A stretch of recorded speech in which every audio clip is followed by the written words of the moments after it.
वक्रतुंड महाकाय सूर्यकोटि समप्रभा निर्विघ्नं कुरु मे देव सर्वकार्येषु सर्वदा। ओम गंग गणपते नमः। ओम नमः शिवाय। जय श्री कृष्णा। राधे राधे। प्रिय भक्तगणों, आज हम सभी संकष्टी चतुर्थी की पावन कथा का श्रवण करेंगे। अगर आप यह पवित्र मनोवांछित फल देने वाली कथा, सभी कष्टों को हरने वाली व्रत कथा का श्रवण कर रहे हैं तो कथा को पूरा और आखिरी तक ध्यान से सुने। कथा को पूरा और ध्यान से सुनने से मनचाहा फल, सुख समृद्धि, धन वैभव की प्राप्ति तथा जीवन के कष्टों का नाश होगा। आप व्रत तथा कथा को अपने मोबाइल पर सबसे पहले पाना चाहते हैं तो चैनल को सब्सक्राइब करके वीडियो को लाइक अवश्य करें। इस वीडियो में हम आपको पवित्र कथा की विधि, मुहूर्त, महत्व, समय तथा कथा एवं आरती भी श्रवण करेंगे। तो चलिए कथा को प्रारंभ करते हैं। चैत्र संकष्टी गणेश चतुर्थी कब है? चैत्र संकष्टी गणेश चतुर्थी चंद्रोदय समय। चैत्र संकष्टी गणेश चतुर्थी तिथि। चैत्र संकष्टी गणेश चतुर्थी महात्म्य। चैत्र संकष्टी गणेश चतुर्थी व्रत कथा। चैत्र संकष्टी गणेश चतुर्थी इस साल 28 मार्च 2024 गुरुवार को है। चैत्र संकष्टी गणेश चतुर्थी चंद्रोदय का समय 28 मार्च 2024 गुरुवार को रात्रि के 9:32 पर है। प्रारंभ 28 मार्च 2024 गुरुवार को शाम 6:56 से समाप्त समय 29 मार्च को शुक्रवार को शाम 8:20 तक है। चैत्र संकष्टी गणेश चतुर्थी महात्म्य। एक समय की बात है जब कैलाश में माता पार्वती और भगवान गणेश विराजमान थे। तब 12 माह की गणेश चतुर्थी का प्रसंग चल रहा था। जब माता पार्वती ने कुतूहल वश भगवान गणेश से पूछा, माता पार्वती, हे पुत्र, चैत्र माह की कृष्ण पक्ष की चतुर्थी को तुम्हारे किस स्वरूप की पूजा की जाती है और उसका विधान क्या है, वो मुझसे कहो। माता पार्वती की जिज्ञासा को शांत करते हुए भगवान श्री गणेश जी ने कहा, हे माता, चैत्र माह की कृष्ण पक्ष को आने वाली चतुर्थी को मेरे भालचंद्र स्वरूप की पूजा करनी चाहिए। इस दिन पूरे दिन व्रत रखकर रात्रि में षोडशोपचार से मेरा पूजन करना चाहिए। इस दिन व्रती को ब्राह्मण भोजन के अंतर पंचगव्य पान करके रहना चाहिए। यह पूर्ण रूप से सभी कष्टों का नाश करता है। इस व्रत के स्मरण मात्र से मनुष्य को सभी सिद्धियों की प्राप्ति सहज रूप से हो जाती है। अब माता ने मैं आपको इस व्रत से जुड़ी एक कथा के विषय में अवगत कराने जा रही हूँ, अतः आप इसे ध्यानपूर्वक सुनिएगा। चैत्र संकष्टी गणेश चतुर्थी व्रत कथा। सतयुग में मकर ध्वज नामक एक राजा हुए करते थे। वे परम प्रजा पालक थे। वे उनके राज्य में सभी लोग सुखी और समृद्ध जीवन व्यतीत कर रहे थे। सभी वर्ण के लोग अपनी धर्म का पूर्ण निष्ठा से पालन किया करते थे। प्रजा निरोगी और स्वस्थ जीवन व्यतीत करती थी। प्रजा में चारों ओर डाकू आदि का कोई भय भी नहीं था। नगर में रहने वाले सभी लोग उदार, दानी, धार्मिक, बुद्धिमान और सुंदर थे। इतना सुंदर राज्य होने के पश्चात राजा पुत्र सुख से वंचित थे। पुत्र रत्न की प्राप्ति हेतु उन्होंने कई यत्न किए, अतः महर्षि याज्ञवल्क्य की कृपा से उन्हें पुत्र धन की प्राप्ति हुई। पुत्र रत्न की प्राप्ति होने पर राजा की खुशी का कोई ठिकाना नहीं रहा था। अब वो अपने राज्य का संपूर्ण कार्यभार अपने मंत्री धर्मपाल को सौंपकर विविध प्रकार के खेल खिलौने से अपने राजकुमार का पालन पोषण करने लगी। यहाँ राज्य का शासन अपने हाथों में आ जाने से मंत्री धर्मपाल धन धान्य से संपन्न हो गए। मंत्री महोदय को एक से बढ़कर एक पुत्रों की प्राप्ति हुई। सभी पुत्रों का विधि विधान से पूरे हर्षोल्लास के साथ विवाह संपन्न किया गया। अब सभी मात्र पुत्र धन का उपभोग बड़े जतन से करने लगे। परिवार के सभी सदस्यों में सबसे छोटे पुत्र की पुत्रवधू बहुत धर्मपरायण थी। वो भगवान गणेश की परम भक्त थी। चैत्र माह के कृष्ण पक्ष की चतुर्थी आने पर उसने भगवान गणेश की पूर्ण श्रद्धा से आराधना और पूजन की और उनका व्रत अनुष्ठान भी किया करती थी। पूजन और व्रत से विचलित होकर सास अपनी पुत्रवधू से कहने लगी, अरे क्या तंत्र मंत्र द्वारा मेरे पुत्र को अपने वश में करने के उपाय कर रही हो? अपनी सास द्वारा बारंबार निषेध किए जाने पर भी अपनी पुत्रवधू में कोई बदलाव आता न देख सास पुनः बोली, अरे दुष्ट, मेरे बार बार कहने पर भी तू मेरी बात को अनदेखा कर रही है। मैं तुझे पीट कर ठीक कर दूंगी। मुझे यह सब तांत्रिक अविचार पसंद नहीं है। अपनी सास की बात सुन पुत्रवधू ने विनम्रता से कहा, हे सासू माँ, मैं संकट नाशक भगवान गणेश का व्रत कर रही हूँ। यह व्रत अनुष्ठान करने से मनोवांछित फल की प्राप्ति होती है। अपनी पुत्रवधू की बात सुन क्रोधवश सासू ने अपने पुत्र से कहा, हे पुत्र, तुम्हारी वधू जादू टोने पर उतारू हो गई है। मेरे बार बार समझाने पर भी उसने मेरी एक न सुनी। अब तुम ही इसे मारकर उसकी अकल को ठिकाने लेकर आओ। मैं किसी गणेश जी को नहीं मानती। वे कौन है और उनका व्रत कैसे होता है?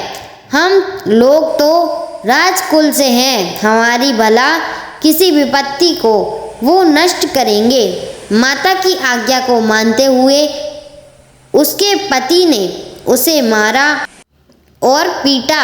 इतनी पीड़ा को सहन करते हुए भी उस पुत्रवधू ने व्रत को पूर्ण किया। व्रत के अंत में वो भगवान श्री गणेश जी का स्मरण करते हुए प्रार्थना करने लगी और कहने लगी, हे गणेश जी, हे गणपति जी, आप हमारे सास ससुर को अपना परचम दिखलाएं ताकि वो आपकी महिमा को समझ पाएं और उनके मन में आपके प्रति श्रद्धा भाव जागृत हो। अपने भक्त की करुणा पुकार सुन भगवान श्री गणेश जी ने देखते ही देखते राजा के पुत्र का अपहरण कर उसे धर्मपाल के महल में कहीं छुपा दिया। उसके बाद राजकुमार ने के सभी वस्त्रलंकारों को उतार कर राजमहल में फेंक दिए और खुद अंतर्ध्यान हो गए। इधर राजा ने प्रेम पूर्वक अपने पुत्र को पुकारा, किंतु उन्हें कोई प्रति उत्तर नहीं मिला। प्रति उत्तर न मिलने पर उन्होंने शीघ्रता से पुत्र की खोज शुरू कर दी। राजा को अपने महल में पुत्र की पुष्टि न होने पर वो शीघ्रता से मंत्री धर्मपाल के महल में गए और वहाँ जाकर अपने पुत्र को खोजने लगे। उन्होंने सबसे पूछा, मेरा राजकुमार कहाँ है? यहाँ उसके सभी वस्त्र और आभूषण मिल गए हैं, किंतु मेरा राजकुमार कहाँ चला गया? किसने ऐसा दंडनीय कार्य किया है? हाय, मेरा राजकुमार कहाँ है? राजा की व्याकुलता धीरे धीरे अब बढ़ने लगी थी। राजा की दशा को देख मंत्री धर्मपाल ने कहा, हे राजन, आपका चंचल पुत्र कहाँ है? उसका मुझे कोई पता नहीं है, किंतु मैं अभी पूरे राज्य में बाग बगीचे आदि स्थानों पर उसकी खोज आरंभ करता हूँ। उसके बाद व्याकुल राजा नौकरों, सेवकों आदि से कहने लगे, हे अंगरक्षकों, सेवकों, मेरे पुत्र का शीघ्र पता लगाइए। राजा का आदेश मिलने मात्र से राजा के पुत्र की खोज जोरों शोरों से शुरू हो गई, किंतु राजा के पुत्र का कोई पता नहीं चला। जब राजा के पुत्र का कहीं भी पता न चलने के कारण वो राज्य महल में आके राजा के समक्ष डरते डरते यह निवेदन करने लगे, हे राजन, हमें क्षमा करें, अभी तक अपहरणकारियों का कोई पता नहीं चला है। राजकुमार को पूरे नगर में किसी ने आते जाते नहीं देखा।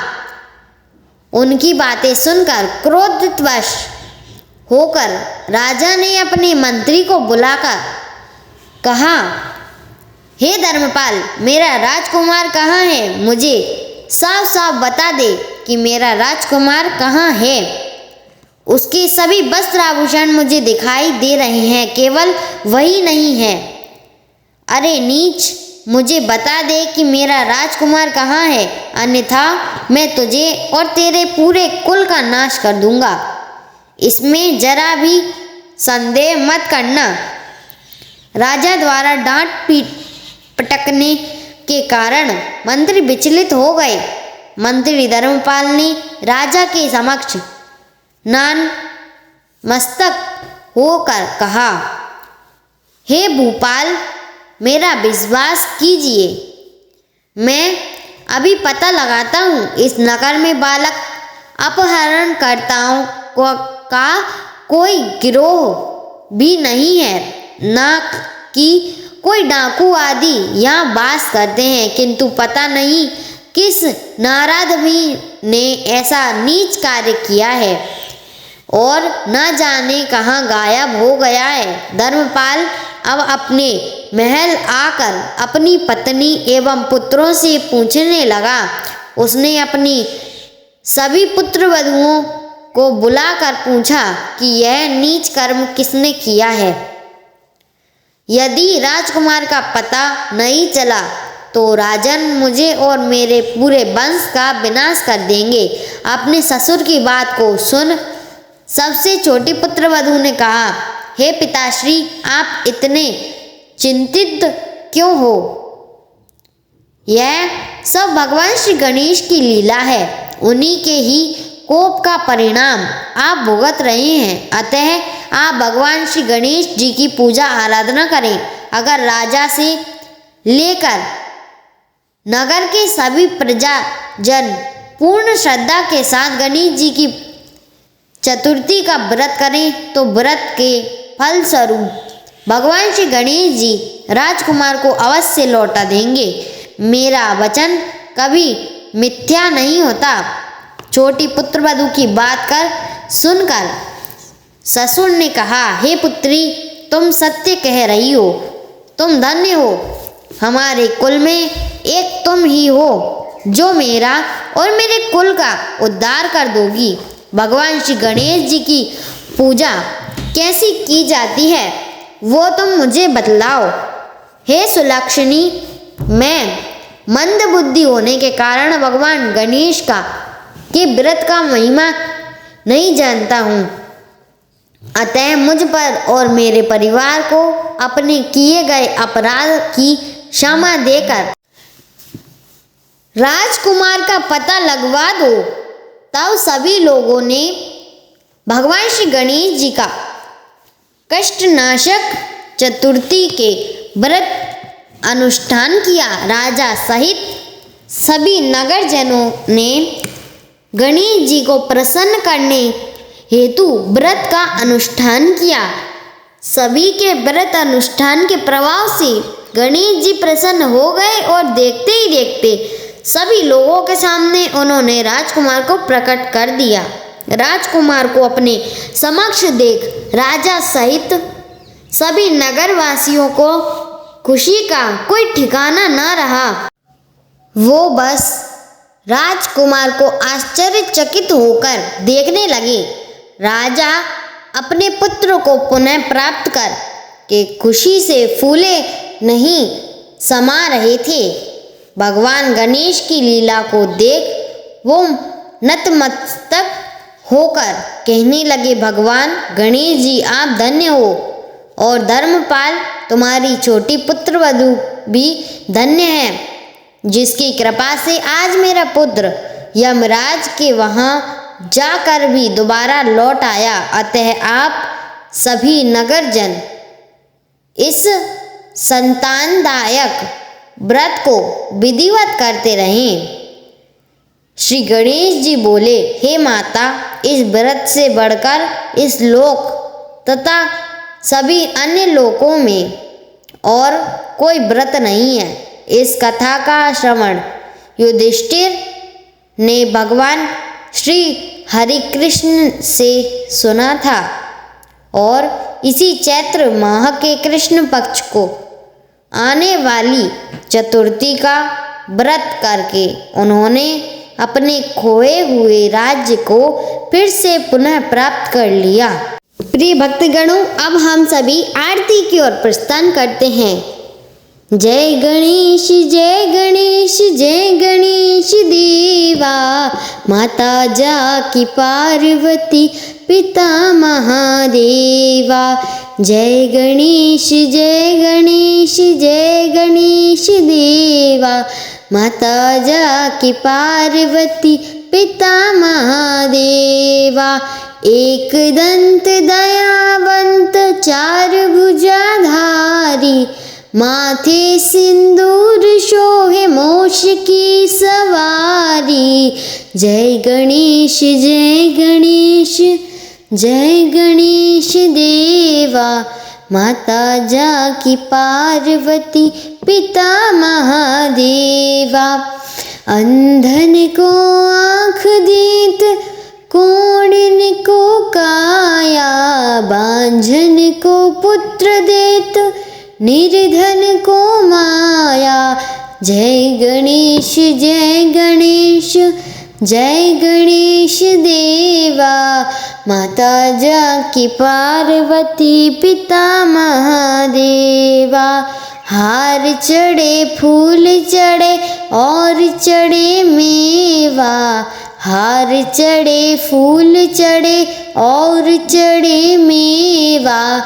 लड्डुअन का भोग लगे संत करे सेवा, लड्डुअन का भोग लगे संत करे सेवा। जय गणेश जय गणेश जय गणेश देवा, माता जाकी पार्वती पिता महादेवा। दीनन की लाज रखो शंभु सुतकारी, कामना को पूर्ण करो जाऊं बलिहारी। जय गणेश जय गणेश जय गणेश देवा, माता जाकी पार्वती पिता महादेवा। कर्पूर गौरम करुणावतारम, संसार सारम भुजगेन्द्रहारम। सदा वसन्तं हृदयारविन्दे, भवं भवानी सहितं नमामि। तुमेव माता च पिता तुम्ही हो बंधु सखा तुम्ही हो। प्रिय भक्तगणों, उम्मीद है आपको यह कथा बहुत पसंद आई होगी। अगर आप इसी तरह की पौराणिक व्रत कथाएं एवं कहानियाँ सबसे पहले अपने मोबाइल पर पाना चाहते हैं तो वीडियो को लाइक करें और चैनल को सब्सक्राइब करें साथ ही कमेंट्स में ओम गणेशाय नमः लिखें। बोलो गणेश जी महाराज की जय।